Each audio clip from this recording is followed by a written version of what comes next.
Sarah Skaggs, would you mind sharing a little bit about your utility? Sure.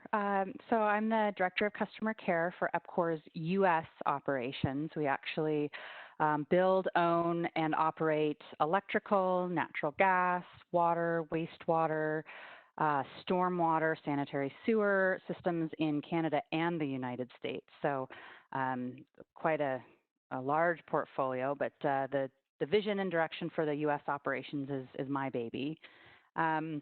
We have about 600,000 customers in the U.S. Across 3 states right now. And behind me, if you can see my image, this is our Anthem water and wastewater treatment facility. And one of the things that makes us really proud of this facility in particular is that it's right in the middle of a community of about 10,000 people. It's actually right next to the high school, and you'd never know it was there. I don't know if everyone can see it. So just the technology that's involved with keeping those odors under control and keeping that community from knowing that we're there is a huge feat of engineering for our team. And I'm just really excited that I get to be a part of EPCOR's customer care team and bring that utility of the future vision to our customer experience. And that's hopefully the vision I'll get to talk with you guys about today. How has this experience of COVID-19 impacted and driven your idea of trying to engage with your customers more and showing more empathy during this very difficult time for so many people? This is Sarah. So that's actually a great question.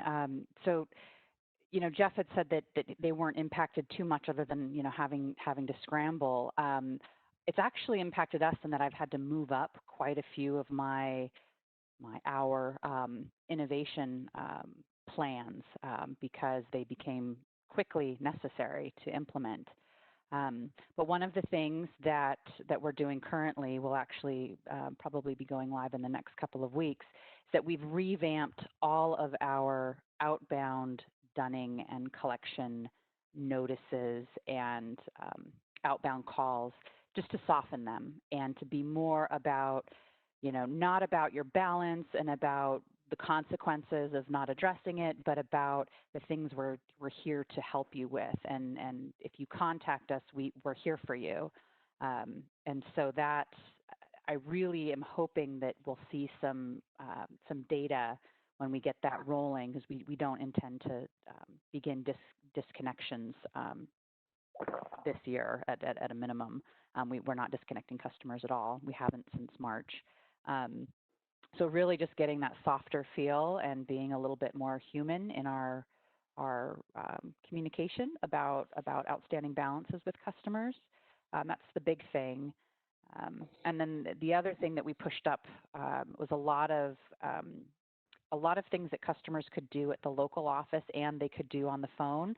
We've gone ahead and added to our website and just basically revealed that programming and revealed that functionality on our website so that customers can self-service. And we've also added payment locations, third-party payment locations through one of our vendors so that customers don't have to come to our locations to make payments. It was part of my long-term strategy anyway to close those offices. The socialization at the local offices with our agents was not productive with our customers and our agents. So I kind of had a 2-year plan to slowly move traffic away and close those offices. We ripped the Band-Aid off, obviously, and so now my plan is to come up with a way of breaking the news that maybe we won't be reopening. And so giving customers other options has kind of been the strategy. So it's moved the timeline up. It's softened our approach to our customers, and hopefully the data, as we go on, will show that it's worked and those balances are coming back down without the need to get aggressive.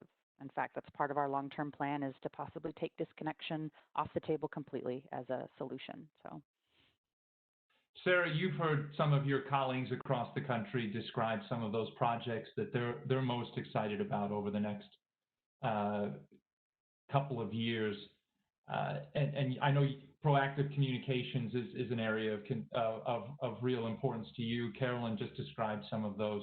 What are you looking to do in the next couple of years in response to COVID-19, but then really with that long-term view of just providing better customer service? Yeah, so we actually had a 3-year plan to implement some key strategic improvements. Some of them were customer focused, and some of them would lead to some real bottom line operational savings.